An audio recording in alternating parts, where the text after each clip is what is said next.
Welcome to Buckets, brought to you by FanDuel Sportsbook. Thanks for joining us. Appreciate you guys being with us. My name's Matt Moore. I'm the senior NBA writer for the Action Network, joined by Jim Turvey. He's at Turvey Bets on Twitter and in the Action Network app. The best way for you to track your picks, get up to the second information on where the bets and money are coming in on, all sorts of bracket content, daily videos. Our Big Bets on Campus folks are breaking down stuff daily on there. Check out Big Bets on Campus as well for all of your NCAA tournament betting needs. It was going great today, Jim. It started off so awesome. Was on that Furman train, was rolling, and then things kind of fell apart for me. I was sad. Like, I was going really well, and then I couldn't get a couple more of. I needed Colgate over Texas, and that one did not come home for me. But I digress. This is your NBA best betting episode for Friday. And I appreciate Jim joining me on these Friday episodes to do so. We are going to, as we always do on the Best Bets episodes, we'll go around, we'll say what our bets are going to be on Friday, and then we'll go back and we'll do the cap. Jim, I'll let you have first crack at it. What are your best bets for Friday? And then we'll come back around and do the cap. Cool. I've got Hawks -1.5, and then I've got a couple of bets in the quarters derivatives market. I got Hornets third quarter, and I've got Grizzlies and Spurs fourth quarter under. Cool. I have 3 plays. I have the Philadelphia 76ers -10, the Memphis Grizzlies on the road. I'm sorry, I have the that is incorrect. I have the San Antonio Spurs tomorrow night +8.5 is the bet that I have on that one. And I also have the Houston Rockets. Jim, I'm taking the Spurs and the Rockets in one night. What could possibly go bold, wrong? man. You're a bold man. Let's start with you. You like the Hornets third quarter, and you like the Hawks -1.5 tomorrow. What do you like as far as the Hawks go, as the Atlanta Hawks take on the Golden State Warriors in Atlanta? Yeah, to me, it's not a full hammer spot because I'm be honest, I thought the Hawks were going to look a little better under Snyder. I thought he was going to come in and even like mediocre coaches usually get like kind of that new coach smell, and they get a couple of wins. This Hawks team is proving itself different, but to me, this is almost a play on the other side. It's Warriors Road. At some point, it seems like it's going to have to start to level out, but it truly hasn't. And this game started as a pick'em, and the Hawks are already taking a fair amount of money.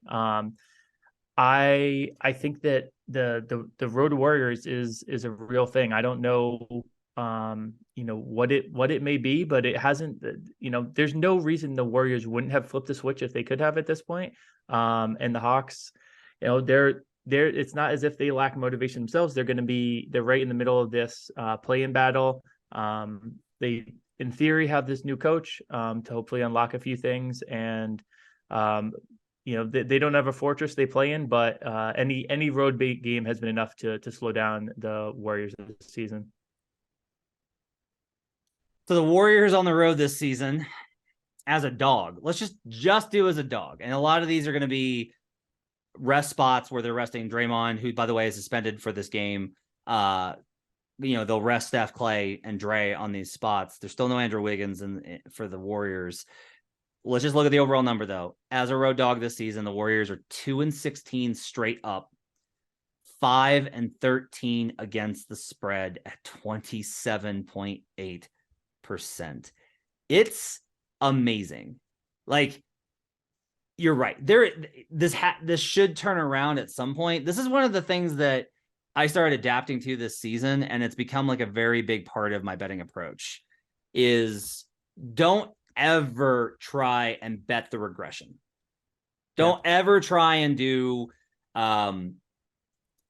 I think they're due. Like, there's due for some regression. This is the game that it turns around. Wait for it to turn around on its own and then go forward. Like, that's what you should do. I'm not going to bet this because of that whole thing that we talked about, where it's like, this should turn around at some point.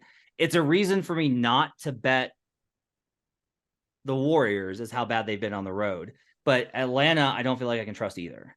I just don't feel like I can trust them in this spot. And it would be very Atlanta to be like, everyone beats the Warriors at home, and then Atlanta does not beat the Warriors at home. So I'm going to stay away, but I can't blame you. I mean, look, they're just fading the Warriors has been one of the most profitable strategies in the league this season on the road. So it's hard for me to battle against you there. Well, and I also really like the idea of Jordan Poole having to cover either Trae Young or Dejounte Murray. Of course, Trae Young and has to guard someone on their backcourt. So, but yeah, until they show me, I'm going to keep riding it. So here's an interesting one. You got Hornets third quarter. They're facing the Philadelphia 76ers. I'm on the other side for the game, but why do you like the Hornets third quarter bet here? Yeah, so if you follow me in the app, you know I've been doing a fair amount of these quarter and halftime bets. They've been pretty successful this year. And what I try to do with this, there's a great site out there, EV Analytics, and it will let you kind of see the ROI that teams have been getting for the season in these quarters. And I really just try to pick the very, very top and the very, very bottom. And usually within a day, you'll find a couple that line up. And the Hornets actually this season, let me get it right here. I believe they're the second best team in the third quarter spreads. Apologies. They're actually the best team quarter against the spread, which kind of is amazing because they aren't a good team, but they're almost always in the quarter. They've covered 42 out of their 71 games that they have played in the third quarter. And the flip side of that, Sixers are the fourth worst team in terms of covering the spread. So, whatever trend that may be, some of these can be a little noisy at times. But I think that when you're picking out the extremes at either end and trying to make sure you're matching a top 2 or 3 or 4 with a bottom 2, 3, 4, the overlap has a positive ROI for the season overall. And then kind of along with that, I have the Grizzlies and the Spurs fourth quarter under. This is the same deal.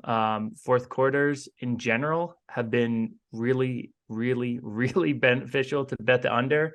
I wrote about this in an article I did in another Grizzlies preview a couple of weeks ago. At that point, fourth quarter unders had gone 1,092 and 788. So that's a 58% hit. It's been a little bit less in the last couple of weeks, but the books haven't been able to adjust these fourth quarter lines, and it's still gone under more than it's gone over in the last 2 weeks as well. And these are two of the top teams in terms of going under in the fourth quarter. So this is just a play off of a trend that I have found to be slightly sticky this season. And so, there's not necessarily a narrative case here. It's just kind of a trend play for me. All right. I'm hard to argue those quite a bit. Those trends plays have worked out really well. I can track gyms in the app. Mine real quickly. I've got the Philadelphia 76ers minus 10. There was 9.5 in the market. I just missed it. So if there's 9.5 tomorrow, all the better. They're facing the Charlotte Hornets. The Sixers are dominant versus bad teams. They've just historically, this is who they like to beat up on. They're a really good team versus the bad teams. They've been a good team versus the good teams this year as well, because Joel Embiid's an MVP candidate. You can listen to more about that in the previous episode for Futures Friday. So I think Embiid probably smashes here. They've got no center. They traded Mason Plumlee. It's poor, it's poor Mark Williams and Nick Richards and those guys. So he should absolutely dominate again. I make this 10.5. That's enough of a clearance for me with how the Sixers are playing. They've won 6 in a row. Hornets have been better as of late. They played a little bit better comparatively speaking over the last couple of weeks. There is, as much as we talk about tanking, there is also significantly in the late stages of the season, there's a part where teams kind of play a little bit better because they've got lost so much, and it's almost not really a dead cat bounce, but it's like they've made roster changes. They found a few things that work, and they start to compete a little bit. That said, the Hornets still have lost 3 in a row, and 6 of their last 10. So they're heading in the other direction here. This is not enough for a Sixers team that I think should be probably more than a double-digit favorite, just a straight up 10. This should probably be 11 and a half. That would be the mark that I would probably look to not bet it. If you wake up in the morning and you're listening to this and it's 11, just know that I probably don't want it. I only want it at 10 or under for the Sixers. I'm also going to take the San Antonio Spurs plus 8.5 versus the Memphis Grizzlies. Did you know that the San Antonio Spurs have won 2 in a row in 3 of their last 5? Because I didn't know that. That's a thing that I wasn't aware of. San Antonio in their last 10 are actually 4-6. Like, for Spurs standards, that's crazy. They have 18 wins on the season, and 4 of them have come in their last 10. They're playing better. They beat the Nuggets. They hung with the Mavericks. They've actually played really well as of late. They're getting some things going. And this Grizzlies team is coming back from a trip to South Florida for the Miami game. They've got a day off, and then they're playing in San Antonio. That's a long trip. Like, that's a long flight that can drag on you. You know, Jaren Jackson Jr., this is he's got a lot of advantages in this matchup, but Memphis's offense isn't necessarily, like, it's not better. They're not winning the way they were without Ja last year. So Ja's not going to be back for at least a little bit while longer. So I will go ahead and I'll grab the points 8.5. This is just a little bit too much. To put this in perspective, so for the season, if we just put this on like the season numbers here, I only make this Grizzlies -7 with Ja. So if I factor Ja out as like a 2-point bump, or even just like, if you want to really narrow him down and say it's only like a point, I'm still there way within the margin here. Like, that still gets me to, like, you know, if I take that off of the top, that's 6 versus the 8 or 8.5 here. So I'll go ahead and grab the 8 with the San Antonio Spurs. And then the other team, I'm thinking the other worst team in the Western Conference, the Houston Rockets, taking on the Pelicans. Pelicans look like maybe they figure something out, but then they went the other way versus the Lakers. They're desperate, but this Rockets team is actually playing really well right now. They've found something with Jamari Smith at the 5. You know, Jonas Valanciunas, I think, is really good. But I think that the Rockets offense will be able to generate enough points, and the Pelicans offense has been so bad that gives me value on the +6. So you have any thoughts on those ones that I listed between the Sixers, the Grizzlies, or the Spurs and the Rockets? You want to join me on betting the Spurs and the Rockets here? I may join you on the Spurs. I think that's my favorite of the bunch.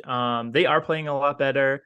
The Grizzlies are just not the same team on the road that they are at home. That's secretly a fair amount of these teams this year have some weird home road splits that, you know, we've talked about this in the past. Is, you know, the key to this all is figuring out what's the signal and the noise, right? It's like, what are the Grizzlies truly a bad road team? And I think that with the Grizzlies, they are. That they've been so good at home, and the books don't overcompensate enough for some of these teams that really have the big home road splits.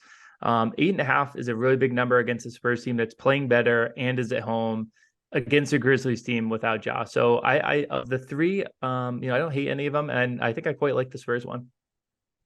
All right, you can check them all on the Action Network app. Our thanks to David Payne, our producer. Thanks to FanDuel Sportsbook for sponsoring us. Make sure to follow Jim on Twitter at TurvyBets. We'll be back with you on Monday. Albert Wynn and I will get you set for your Monday with a weekend recap, as well as a look at the awards market that we do every single Monday. Hope your bracket is thriving. Hope your bets are cashing. We'll see you guys again next time. Till then, let's get buckets.